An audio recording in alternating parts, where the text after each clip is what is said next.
Hi everyone, स्वागत करता हूं मैं आपका एक और नए लेक्चर में। तो देखिए, इस लेक्चर में जो है वो हम एमसीक्यू सॉल्व कर रहे हैं और ये जो एमसीक्यू है वो है क्लास 6 की एनसीईआरटी चैप्टर नंबर जो है वो 4 का। तो चलिए आइए बिना टाइम वेस्ट किए जो है वो क्वेश्चन को पढ़कर उसका जवाब देना जो है वो शुरू करते हैं। तो देखिए, क्वेश्चन नंबर 1 में क्या कह रहा है कि एक पदार्थ के क्या गुण होते हैं, यानी कि what are the properties of substance, यानी कि हमारे पास जो भी पदार्थ होते हैं उसकी प्रॉपर्टी जो है वो किस चीज़ के ऊपर जो है वो डिपेंड करती है। तो देखिए, उसके दिखावट के ऊपर डिपेंड करता है, उसकी कठोरता के ऊपर भी डिपेंड करता है, और वो जो है वो पारदर्शित है या नहीं है, यानी कि ट्रांसपेरेंसी के ऊपर भी डिपेंड करता है। तो क्वेश्चन नंबर 1 का जो है वो ऑप्शन नंबर डी जो है वो बिल्कुल सही जवाब हो जाएगा।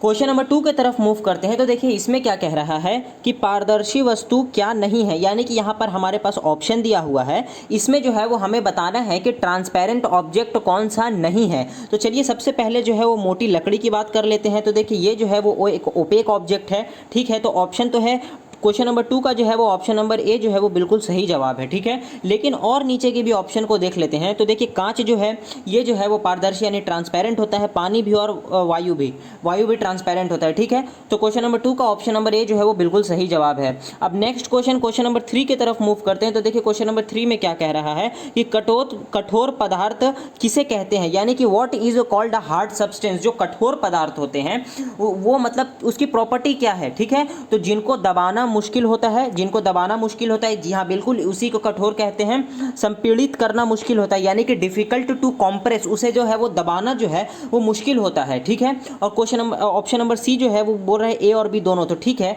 क्वेश्चन नंबर 3 का जो है वो ऑप्शन नंबर सी जो है वो बिल्कुल सही हो जाएगा, क्योंकि कठोर सब्सटेंस का यानी कि जो हार्ड सब्सटेंस होता है उसकी प्रॉपर्टी ही वही होती है कि उसे जो है वो सप्रेस करना जो है वो मुश्किल होता है और उसको कॉम्प्रेस करना भी जो है वो मुश्किल होता है। नेक्स्ट क्वेश्चन नंबर 4 की तरफ मूव करते हैं। तो देखिए, क्वेश्चन नंबर 4 में क्या कह रहा है कि धुतीमिया का अर्थ क्या है, यानी कि what is the meaning of धुतीमिया। देखिए, धुतीमिया का मतलब क्या है इसे समझ लेते हैं। तो धुतीमिया उसे कहते हैं जो चमकीला होता है, ठीक है। चमकीले चीज़ को जो है वो हम धुतीमिया कहते हैं। तो इसका सिंपल जो है वो अर्थ ये हो गया। तो क्वेश्चन नंबर 4 का ऑप्शन नंबर ए जो है वो बिल्कुल सही जवाब है। अब नेक्स्ट क्वेश्चन नंबर 5 की तरफ मूव करते हैं। तो देखिए, यहाँ पर क्या कह रहा है कि व्हील ये पदार्थ कौन से होते हैं, यानी कि व्हाट आर सॉल्यूबल सब्सटेंस। तो जो सब्सटेंस है ये ऑप्शन दिया हुआ है, इसमें से जो है वो सॉल्यूबल सब्सटेंस यानी कि जो डिसॉल्व हो जाते हैं वो कौन से हैं। तो ऑप्शन पढ़ते हैं। नमक जो है वो भी पानी में घुल जाता है। देखिए, सॉल्यूबल सब्सटेंस की क्या है कि जो पानी के अंदर जाके जो घुल जाए उसे हम सॉल्यूबल सब्सटेंस की कैटेगरी में लाके रख देते हैं। तो नमक जो है ये पानी में घुल जाता है, चीनी भी जो है वो पानी में घुल जाता है, मतलब घुल जाता है, और वॉशिंग पाउडर जो होता है ये भी पानी में घुल जाता है। तो क्वेश्चन नंबर 5 का जो है वो ऑप्शन नंबर डी जो है वो बिल्कुल सही जवाब है, ठीक है। अब नेक्स्ट क्वेश्चन नंबर 6 की तरफ मूव करते हैं। तो देखिए, मक्खन का पेपर क्या है, यानी कि what is butter paper. Butter paper जो है वो क्या होता है। तो देखिए, यहाँ पर क्या है वो ट्रांसपेरेंट है, यानी कि पारदर्शिक है, या तेल का है, या अपारदर्शित है, या पारभासी है। तो याद रखेंगे कि ये जो है वो पारभासी यानी कि ट्रांसलूसेंट। और हम लोग ने देखा था कि ट्रांसलूसेंट क्या होता है, वैसा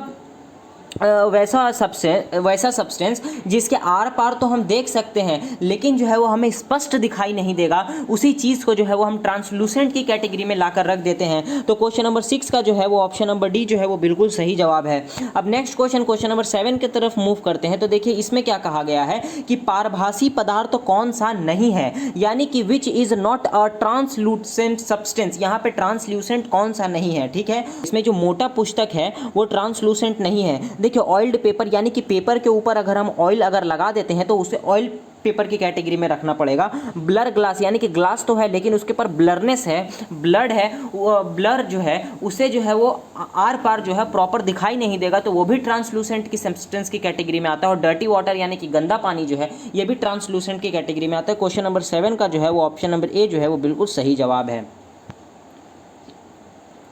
नेक्स्ट क्वेश्चन नंबर 8 की तरफ मूव करते हैं। तो देखिए, क्वेश्चन नंबर 8 में क्या कह रहा है कि देखिए, क्वेश्चन नंबर 8 में क्या कह रहा है कि अपारदर्शी पदार्थ कौन सा होता है, यानी कि व्हाट आर ओपेक सब्सटेंस। तो इसमें से जो है वो हमें बताना है कि ओपेक सब्सटेंस कौन सा है। तो देखिए, लकड़ी जो है ये भी ओपेक है, फिर गत्ता यानी कि जो कार्डबोर्ड है ये भी ओपेक होता है, और लोहा जो है वो ये भी ओपेक होता है। तो क्वेश्चन नंबर 8 का जो है वो ऑप्शन नंबर डी जो है वो बिल्कुल सही जवाब है। और यहाँ पर तीनों जो है वो ओपेक के जो है वो हमें एग्जाम्पल दिए हुए हैं। ओपेक ऑब्जेक्ट का मतलब ओपेक सब्सटेंस का मतलब क्या होता है, वैसा सब्सटेंस जिसके आर पार जो है वो हम नहीं देख सकते हैं, ठीक है। और ये भी याद रख लेंगे कि ओपेक सब्सटेंस की वजह से ही जो है वो किसी भी ओपेक ऑब्जेक्ट का जो है वो शैडो बनता है, ठीक है।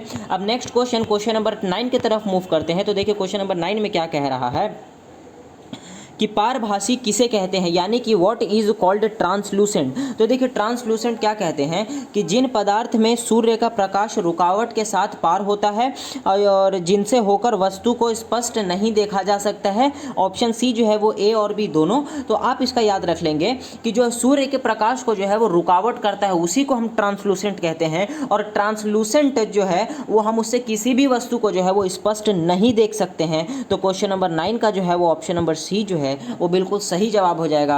अब नेक्स्ट क्वेश्चन नंबर 10 की तरफ मूव करते हैं। तो देखिए इसमें क्या कह रहा है कि अपारदर्शी किसे कहते हैं, यानी कि व्हाट इज कॉल्ड ओपेक। तो ओपेक के बारे में हमने पढ़ लिया, जहां से जो है वो प्रकाश जो है वो पार नहीं हो सकता है और वस्तु को जो है वो हम नहीं देख सकते हैं। तो क्वेश्चन नंबर 10 का जो है वो ऑप्शन नंबर सी जो है वो बिल्कुल सही हो जाएगा, ठीक है। अब नेक्स्ट क्वेश्चन नंबर 11 की तरफ मूव करते हैं। तो देखिए क्वेश्चन नंबर 11 में क्या कह रहा है कि कुछ गोल आकृति की वस्तु के नाम लिखे हैं। तो इसमें से हमें बताना है कि कौन सा जो है वो गोल। तो देखिए ग्लोब जो है ये भी गोल होता है, संतरे की बात करते हैं तो ये भी गोल होता है, बास्केटबॉल की बात करते हैं तो यहाँ पर जो है वो ये भी गोल होता है। तो क्वेश्चन नंबर 11 का जो है वो ऑप्शन नंबर डी जो है वो बिल्कुल सही जवाब है। यहाँ पर जो तीनों ऑब्जेक्ट लिखे हुए हैं तीनों जो है वो गोल होते हैं, ठीक है। अब नेक्स्ट क्वेश्चन नंबर 12 की बात करते हैं। तो देखिए क्वेश्चन नंबर 12 में क्या कह रहा है कि कोमल पदार्थ कौन से होते हैं, यानी कि व्हाट आर सॉफ्ट सब्सटेंस, यानी कि वैसे पदार्थ जिसे जो है वो हम इजीली जो है वो कंप्रेस कर सकते हैं उसे जो है वो हम कोमल पदार्थ कहते हैं, या जिसके ऊपर आसानी से जो है वो स्क्रैचेस मार सकते हैं, यानी कि खरोचा जा सकता है, उसे भी जो है वो हम सॉफ्ट सब्सटेंस कहते हैं, ठीक है। तो क्वेश्चन नंबर 12 का जो है ऑप्शन नंबर सी जो है वो बिल्कुल सही जवाब है। नेक्स्ट क्वेश्चन नंबर जो है वो 13 की तरफ मूव करते हैं। तो देखिए इसमें क्या कह रहा है कि एक तरल जिसमें भंग सामग्री शामिल है उसके डैश के रूप में जाना जाता है। A liquid that contain dissolve material is known as. एक लिक्विड है जो कंटेन है डिजॉल्व मैटर, उसके अंदर कुछ डिजॉल्व है तो उसे हम क्या कहेंगे, तो याद रख लेंगे उसे हम विलायक कहते हैं, यानी कि सॉल्वेंट कहते हैं, ठीक है।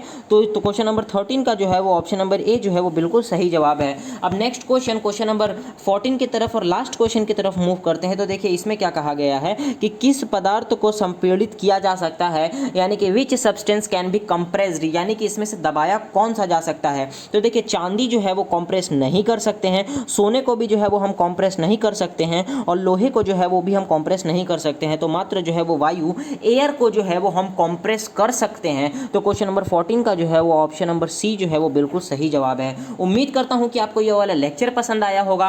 आगे ही जो है वो ऐसे ही एमसीक्यू की वीडियो जो है वो क्लास 6 की एनसीईआरटी का जो है वो पूरा इसी चैनल के ऊपर डाला जाएगा, और क्लास 6 की थ्योरी के लिए जो है वो इस वीडियो के नीचे जो है वो लिंक दिया हुआ है प्लेलिस्ट का, वहां से जाकर आप क्लास 6 की एनसीईआरटी को जो है वो अच्छे से उसकी थ्योरी को कंप्लीट कर सकते हैं। मिलता हूं मैं आपको इसके नेक्स्ट लेक्चर में, तब तक के लिए जय हिंद जय भारत।